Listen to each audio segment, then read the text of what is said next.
Housewife असणं किती अवघड असू शकतं याचा कधी विचार केलाय का तुम्ही? मी पण केला नव्हता. हाय, मी कविता पाटील. एक नॉर्मल मिडल क्लास फॅमिलीने बिलॉन्ग करणारी साधारण मुलगी, जी एका गव्हर्नमेंट सर्टिफाईड वेबसाईटवर काम करते आणि माझ्याकडे भरपूर अशा अपॉर्च्युनिटीज असतात, की मी हाऊसवाईफ सोबत इंटरॅक्ट करते.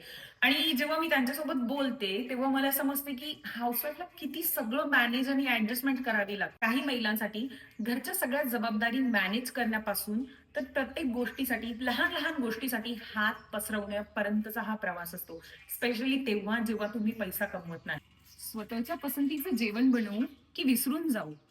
प्रत्येक लहान गोष्टीसाठी हात पसरवू की करिअर रिस्टार्ट करू? सगळ्यांना खुश ठेवता ठेवता कधी स्वतःला मन मारण्याची सवय लागली हे माहीतच पडलेलं नाही. घरची खूप आठवण येते आई पासून तर अगदी छान चाललंय आई इथपर्यंतचा प्रवास असतो. मला नाही माहिती माझ्या किती मैत्रिणींपर्यंत हा व्हिडिओ जाईल, पण तुम्ही जर हा व्हिडिओ बघत असाल ना, तर एकच गोष्ट सांगेन, I am proud of you.